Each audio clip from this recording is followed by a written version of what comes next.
bertanya kepada Mbah Nun, andaikan jenengan itu Bupati Bojonegoro,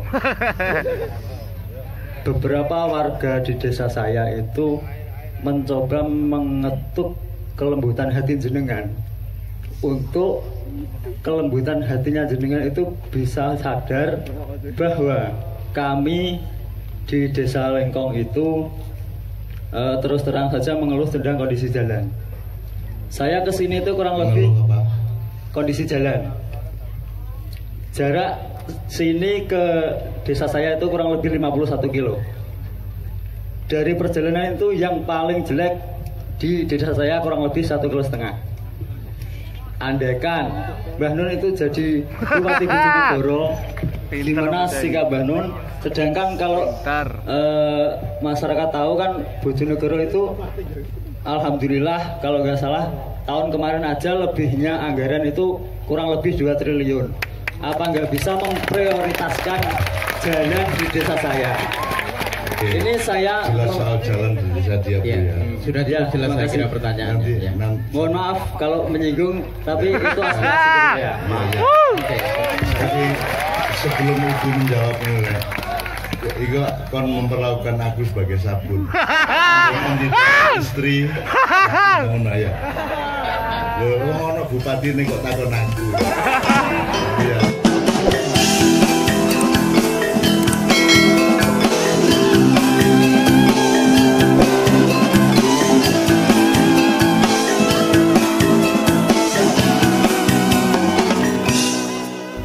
Boleh ada tanya jawab paling banyak 3 orang dan hanya 1 pertanyaan masing-masing.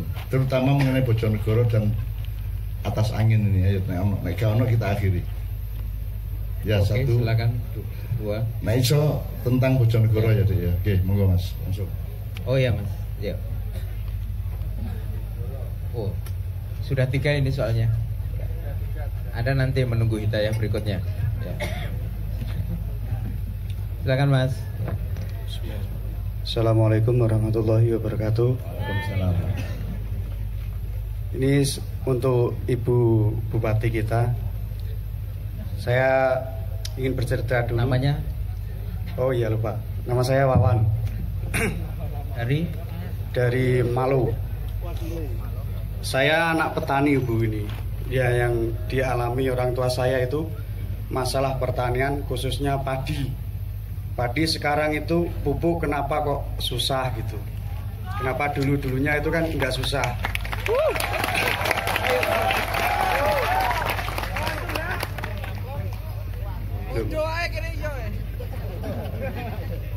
Tanya satu aja Oke, kan? 1 pertanyaan soal pupuk kok angel. Oke, kedua Mas.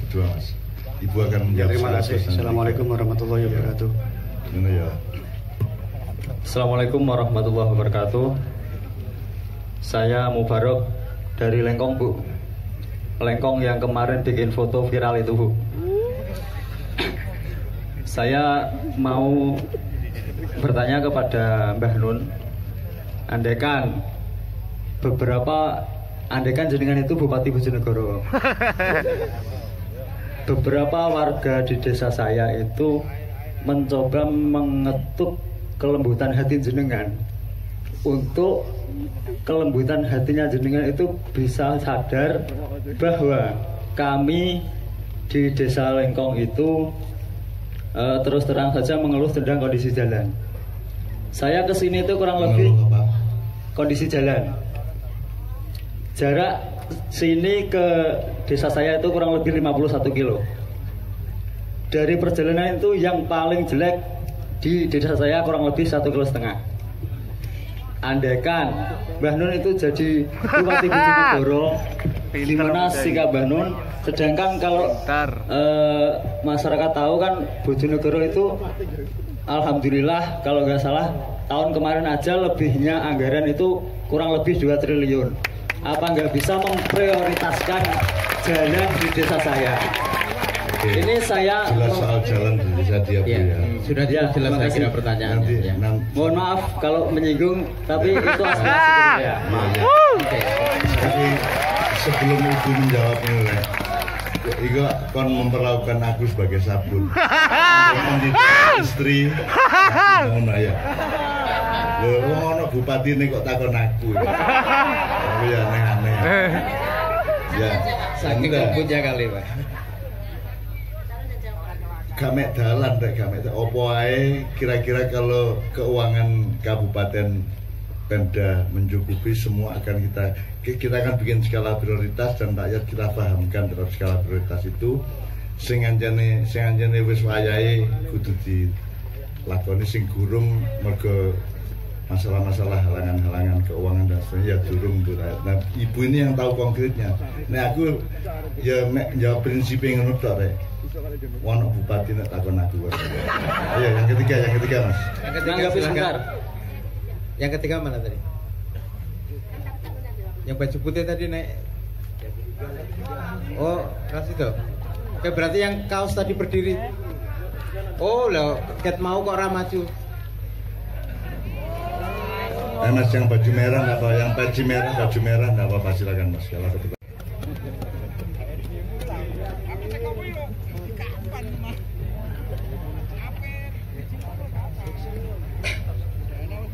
Assalamualaikum warahmatullahi wabarakatuh. Yang ingin saya tanyakan kepada Bu Ana itu namanya dulu. Oh, perkenalkan nama saya Mukti Fernando dari Sugiwaras, Bojonegoro Sugiwaras. Yang ingin saya tanyakan sama Bu Ana, nama Mukti Fernando. Yang ingin saya tanyakan itu tentang perihal persepak bolaan Bojonegoro, Persibo. Ya, itu saja. Iya, cukup. Terima kasih. Baik, makasih. Jadi begini, kebanyakan orang berpikir presiden, menteri, gubernur, bupati, sampai tukang ceramah itu dianggap sinterklas. Nanti sinterklas nggak? Semua pertanyaan harus selesaikan dalam waktu yang tempo. Semua kebutuhan dianggap harus selesai dalam waktu yang singkat. Sekarang saya paparkan dulu. Kami menjabat tahun 2018 September. Ada namanya peraturan perundang-undangan, ini menyangkut masalah kebijakan umum ya. Ada peraturan perundang-undang yang mengatur. Kami selaku bupati itu diatur undang-undang. Apa? Undang-undang misal undang-undang tentang APBD. APBD diatur undang-undang APBN. Siklusnya itu pun ada. Siklus APBD itu ada. Nah, waktu saya menjabat September, Oktober, November itu musrembang. Anggaran tahun 2019 itu sudah diketok di bulan Mei sebelum saya menjabat. Tapi waktu itu masih PJ, ada beberapa program yang saya dorong untuk dimasukkan. Salah satunya apa yang kami masukkan adalah waktu saya menjabat, saya langsung panggil waktu itu PU Bina Marga, coba paparkan pada kami apa kebutuhan dasar tentang jalan. Kebutuhan dasar itu menurut kami adalah satu, infrastruktur jalan, air, kemudian selain pendidikan dan kesehatan. Kemudian di situ totalnya ada 678 km jalan itu rusak dan rusak parah tahun 2018. Dan ini juga ada pergerakan. Pergerakannya apa? Jalan yang biasanya di aspal itu cepat rusak, cepat goyang karena Bojonegoro memang konturnya itu cepat. Tanahnya labil, tanahnya gerak. Maka di situ saya memutuskan tahun 2019 kami gunakan jalan sistem cor. Tahun 2019 itu 124 km tuntas. Belum pernah ada Bojonegoro selama ini. Ada Pak Nurdi tahu nggak? Ya. Kemudian yang tahun ini kami anggarkan lagi kurang lebih 176 km sedang proses pekerjaannya pun itu diatur undang-undang, yaitu setiap sudah diselesaikan diketok Januari itu biasanya ada misal direncanakan dulu, perencanaannya juga di tender, itu aturannya mengatur, aturan bukan bupati, kemudian aturan diatur, kemudian ada lagi tender pelaksanaan. Nah ini sekarang 176 km rencana kami akan selesaikan di 2020. Ini mohon doa restunya karena naik eskalasinya ya. Tepuk tangannya mananya kenceng dong. Tahun 2021 sisanya akan kami tuntaskan 154 km. Nah jalan ini juga ada dua, jalan di bawah kewenangan Pemkab akan kami tuntaskan tahun 2021. Ada jalan yang kewenangannya desa. Lengkong itu mungkin tanah jalan desa. Kalau kewenangan desa itu harus desa yang menyelesaikan, bukan kabupaten.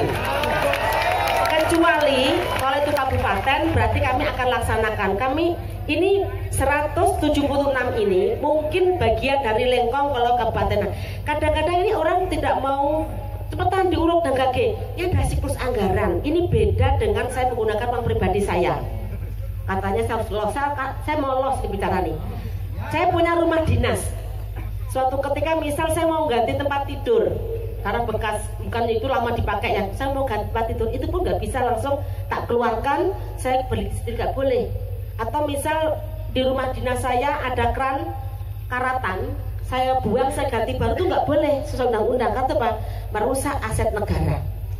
Maka yang saya lakukan, saya lapor kepada Kabak Umum yang ngurusin rumah tangga. Ada nggak anggarannya ini untuk beli keran? Kalau anggarannya maka keran baru dibelikan. Kalau nggak ada, nunggu anggaran nanti di berikutnya. Sama, misal di saat Lengkong yang gobangan yang dipakai mandi coklat itu, mungkin waktu itu masih bagus. Nah ini juga, daerah situ adalah daerah tempat lewat pasir-pasir truk. Kami mau tutup, pasti orang teriak-teriak yang punya truk. Kami nggak tutup, sekarang sudah jadi gobangan. Ini salah siapa? Maka, apa kata Cak Nun? Kalau negara mau baik, rakyat juga harus patuh aja juga sama, ya. Pemimpin juga demikian. Jadi satu-satu harus sama, tidak bisa satu sama lain gitu loh. Kemudian ada saya kok nyindir lewat Cak Nun, kenapa ada saya? Kalau saya katakan orang yang tidak takut, orang yang penakut kan kok datang jauh-jauh 50 km gitu ya. Dibilang orang penakut kok jatuhnya jauh dari kok berani dari Lengkong ke sini gitu. Orang nggak penakut, tapi kok penakut sama bupati ya. Gitu. Lanang tolanan. Nah itu contohnya. Jadi ada siklusnya, ya. Soal jalan bagus sekalian. Saya yakin dulu Bapak Ibu kalau berangkat ke Sekar dari Bojonegoro kota berapa jam? 3 jam. Jalannya kayak apa? Nah, sekarang piye? Piye? Jos gandos. Nah, kudu sabar inang wa masobirin. Ini yang kedua, ini tambahan. Jalan yang di bawah kewenangan desa itu tidak bisa akan selesai tanpa Pemkab turun tangan. Maka kemarin saya panggil Bapeda, berapa coba jalan desa? 1.449 km jalan yang di alantas desa, yang di kewenangan desa. Ini kami akan anggarkan di 2021 di ujung. Tidak bisa 2020 karena saya sedang konsentrasi untuk jalan kabupaten di lintas kecamatan. Nanti 2021 154 km plus jalan yang di bawah kewenangannya desa, yang 1449 juga tidak bisa sekaligus, mungkin 21, 22, 23. Jadi harus bertahap. Membangun ini bukan sekedar anggaran saja, tapi waktunya juga perlu. Karena begitu keteter waktunya akan menjadi penemuan BPK. Karena di dalam pemerintahan ada tres politika, eksekutif, legislatif, DPR atau DPR, kemudian yudikatif, Bapak Kajari. Kalau kita salah melaksanakan, Pak Kajari juga akan turun tangan. Ini Bu salah loh Bu loh, ini juga masalah. Masalah.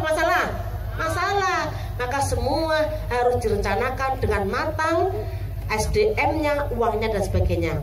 Kemudian soal silpa itu sebenarnya bukan silpa kemudian uang mangkruk, itu enggak, karena ini adalah siklus anggaran yang mungkin dalam forum ini kurang tepat saya sampaikan karena ini harus duduk, harus saya jabarkan satu persatu. Tapi yakin bahwa APBD itu tanggung jawab Bupati 100% termasuk penggunanya, maka kami harus hati-hati sekali dalam menggunakan APBD. Paham Mas Mubarok? Paham ya?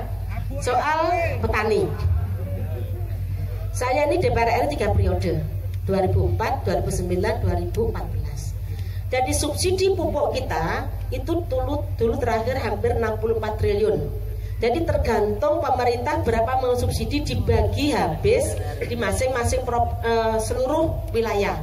Tahun 2020 ini Bojonegoro dapat jatah dikurangi. Seluruh kabupaten dikurangi. Mungkin anggaran negara mungkin sedang ada kajian. Begitu dikurangi otomatis kami rapat dengan Dinas Provinsi, kami dikurangi. Tetapi pemerintah kabupaten, kami punya program unggulan namanya Kartu Petani Mandiri. Siapa yang sudah dengar? Coba ngacung ya, KPM. Nah KPM-nya itu kemarin kami sambang desa di Desa Ngunut, Kecamatan Dander. Salah satu petani bilang gini, Bu, terima kasih. Di saat, ini sampaikan orang petani ya, di saat pupuk subsidi kurang, kami tertolong dengan kartu petani mandiri. Jadi kalau Anda mau beli bukan sekedar subsidi, sekarang ada pupuk juga pupuk yang non subsidi lewat kartu petani mandiri. Pertanyaannya, Bapak Mas Pawan sudah masuk ke kelompok tani atau belum? Turun. Nah itu salah dewe kelompok nggak masuk ya. Karena kelompok tani ini harus lewat kelompok tani, harus, nggak boleh, undang-undang nggak boleh. Dalam bentuk bansos tidak boleh secara individu, tapi individu apa? Maaf tadi saya rawat jawaban saya. Tadi kan pertanyaan. Saya kira tadi Ibu bilang apakah saya kelompok tani gitu. Saya bukan kelompok tani. Saya hanya menyampaikan aspirasi rakyat, aspirasi keluhan masyarakat itu. Kenapa di saat seperti ini pupuk semakin sulit? Sudah saya jawab, makanya masyarakat Anda yang mewakili itu masuk kelompok tani atau bukan? Kalau dia masuk kelompok tani, dia sudah terdaftar, dia pasti dapat kartu petani mandiri. Jumlahnya lumayan, tahun 2020 ini kurang lebih 75 miliar. Kartu petani mandiri disalurkan lewat kelompok tani, disalurkan lewat kelompok tani untuk anggotanya masing-masing. Namanya kelompok tani harus mempunyai lahan pertanian. Kemarin banyak orang mengajukan kelompok tani tapi tidak punya lahan pertanian karena itu dibuktikan dengan bukti PBB, nah PBB dan sebagainya. Jadi kemarin kami di Ngunut, mungkin Bapak Ibu bisa datang ke kantor Pemkab, itu ada rekamannya. Salah satu kelompok tani menyampaikan terima kasih selama pupuk subsidi berkurang, kami tertolong dengan kartu petani mandiri. Nah, Mas Wawan tolong sampaikan sama temennya relasinya tadi untuk kelompok taninya segera menghubungin dinas pertanian ya. Sudah ya? Oke, jadi kenapa pupuk kurang? Karena jatahnya dipotong dari pusat. Dari pusat sudah dipotong. Semuanya kabupaten akan mengalami hal yang sama, bukan hanya di Bojonegoro. Sampai di situ ya. Baik. Kemudian sekarang soal Persibo, ini saya dibully di media. Nah, saya terima kasih dalam forum ini Cak Nun, saya diberikan panggung untuk menjawab. Anda bertanya, saya menjawab. Kalau Anda tepuk tangan, saya ikut suka. Tepuk tangannya mana dong? Persibo itu sekarang bentuknya perusahaan. Perusahaan namanya Opo. Opo ki? PT Terang Opo ki? Taruhlah PTA. Kalau perusahaan, Pemkab tidak boleh menggunakan APBD membantu Persibo, nggak boleh. Tolong ini semua disebarkan. Mulai hari ini saya sudah jawab di media. Persibo sudah bentuk PT karena sudah masuk dalam liga. Kalau dalam liga tidak diperbolehkan dibantu atau oleh Pemkab, maka bentuk liga harus bentuk badan usaha perusahaan. Sekarang pertanyaan saya, Mas, kalau misal punya perusahaan, ya punya perusahaan, apa judulnya misal? Apa judulnya? Apa? Mungkin judulnya percetakan buku. Nah, aja ngomong ngono to. Mau kali sehari wae ngono ku. Ayo istighfar, bareng-bareng 1 2 3. Astagfirullahaladzim. Sampun nggih, aja ngomong malih nggih. Nggih, pun. Percetakan buku percetakan. Kemudian mengalami kesulitan buku percetakan ini padahal sudah di bawah perusahaan. Boleh nggak APBD membantu PT? Boleh nggak? Saya tanya Mas, nggak boleh kan? Nah ya itu sama. Jadi misal ini punya perusahaan, perusahaannya kesulitan, nggak bisa operasional. Boleh nggak APBD menyumbang perusahaan? Nggak boleh, karena itu memang tidak, karena itu lembaga yang mencari keuntungan. Sama kayak Persibo. Persibo itu sudah bentuk PT, maka Pemkab tidak boleh membantu untuk APBD. Kemarin manajernya ketemu saya. Gimana solusinya, Bu? Ya solusinya kamu masih sanggup apa tidak? Kalau kamu nggak sanggup, serahkan dong berita acaranya, bubarkan PT-mu dulu di notaris, baru serahkan ke Pemkab. Nah sekarang kamu belum terima sampai sekarang. Nah, sampun nggih, dari soal Persibo kami sudah tahu semangatnya sama. Bu Ana katanya dulu janjinya gimana? Saya bilang saya mendukung Persibo, saya datang, saya support. Lo kok gak masuk liga? Lo apa? Aku masih nangis saya udah. Nah, tapi untuk APBD kami nggak bisa, kecuali PT-nya dibubarkan, bangkrut, kemudian diserahkan ke Pemkab, itu kami akan kaji telaah. Di dalam melakukan penggunaan anggaran harus sesuai dengan peraturan yang berlaku. Kalau undang-undang membolehkan, kami akan lakukan. Kalau undang-undang tidak membolehkan, kami tidak bisa melaksanakan. Sampun santen nggih? Sampun. Terima kasih. Dari bagi jalan yang belum halus mohon bersabar. Memang kemarin kami prioritaskan untuk zona 3. Contohnya Sekar, Gondang, semuanya sudah halus sampai Tambak Rejo, tembus Temayang, tembus Paldaplang, sampai toh? Alhamdulillah. Jadi yang di Balen mohon bersabar, Sakuntoro insya Allah segera, dan jangan dibikin media lagi, tidak enak rasanya. Ya, terima kasih. Oke, demikian, terima kasih. Assalamualaikum warahmatullahi wabarakatuh. Alhamdulillah saya langsung ya omong-omongan karo pemimpin ya. Aku saiki melok ngerespon Didik karo ngritik Didik nang. Kau apa ya? Soal bal-balan setahu saya sudah lebih dari 5 tahun memang tidak ada hubungannya dengan APBN maupun APBD. Jadi tidak boleh ada urusan sepak bola disambatkan ke birokrasi atau bupati. Dan awakmu kudune ya setuju iku. Wong saiki anggaran kabupaten itu sekitar 60-70% itu untuk birokrasi sentek, sing gawe rakyat mek 30% cik kok kurangi gawe bal-balan barang. Mbok kon bal-balan dhewe ndek omahmu kono. Menurut saya memang tidak relevan dan tidak pada tempatnya. Apalagi sepak bolanya namanya sepak bola profesional sekarang. Kalau sepak bola profesional itu ya bukan negeri, itu harus perusahaan. Jadi memang kalau kita kaitkan dengan soal jalan tadi, pancen kita itu harus mengerti skala. Jadi misalnya jalan, saya pernah ngalamin gini juga di Pekalongan Bu. Jadi ada jalan pusat, ada jalan provinsi, ada jalan kabupaten, ada jalan desa. Dan itu kan nek kate nagih, kate nuntut itu kudu ke alamat yang tepat. Dan nek urusannya jalan desa kan bukan urusan kabupaten, kecuali ada konsensus darurat dan seterusnya. Misalnya jalan Pantura itu kan juga ditagih nang bupati, itu kan nasional dan seterusnya. Jadi kamu kudu ngerti skala. Skala itu sak kilo ta, sak kuintal ta, sak gram ta ngono. Wong iki urusan sak kuintal kon nagih di wilayah gram atau kilogram gitu.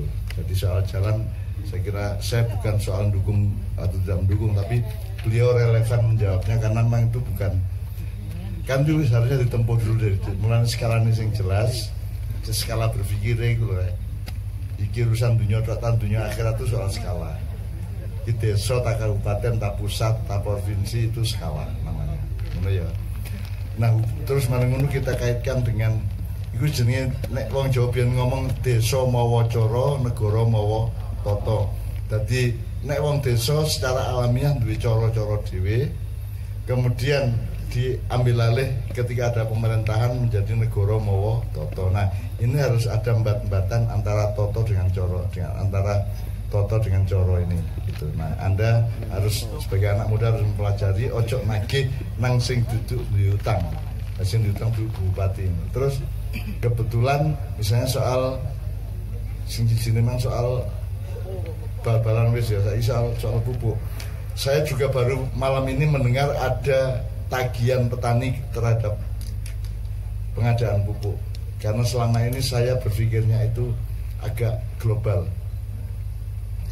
Jadi tolong Anda ngarek nomor birokon, tolong pelajari kasus internasional dan global mengenai pupuk. Pupuk itu sebenarnya adalah narkoba bagi pertanian aslinya dulu. Jadi hancurnya pertanian di Indonesia itu ketika ada industri pupuk. Nah saiki malah takon di pupuke, dadi anjane awakmu sakau. Jadi mulai belajar pertanian organik, awakmu sinau pertanian organik, dan itu pasti kalau memang bagus akan didukung oleh bupati dan birokrasi kabupaten. Lu wong kudune gak nganggo pupuk, wong jangan Mojopahit gak ono pupuk, zaman Mataram gak ono pupuk, zaman Pajang, zaman Angling Darmo gak ono pupuk. Sebab pupuk itu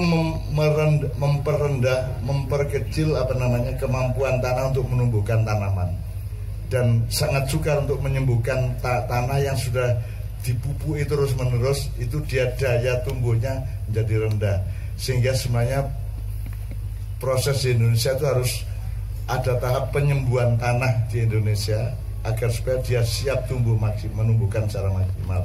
Jadi memang seharusnya pertanian organik itu dipelopori oleh Menteri Pertanian. Tapi memang selama ini Menteri Pertanian mungkin saja masih ada keterikatan dan ketidakmampuan untuk menghindari industri internasional pupuk itu. Tapi saya kira kalau sampean mempraktekkan pertanian organik, Ibu Bupati akan sangat senang. Karena yang sebaiknya, yang terbaik adalah kalau kita berpikir mandiri. Kan namanya tadi petani mandiri, padahal mandiri itu kan sebenarnya kan bukan mandiri. Mandiri itu kan kalau Anda tidak tergantung pupuk. Betul. Pupuk itu nek saiki sithik motivasi. Ono sekarang profesi pemberi motivasi toh, motivator toh. Enggak terapi kayak motivasi. Ya toh katanya butuh motivasi, arek saiki anjane gopok kabeh ya. Gopok ngene njaluk didorong, ngene njaluk diserami. Taek arek-arek. Ya. Manja, gopok, gembeng. Mbok Anda menemukan motivasimu sendiri, Anda menemukan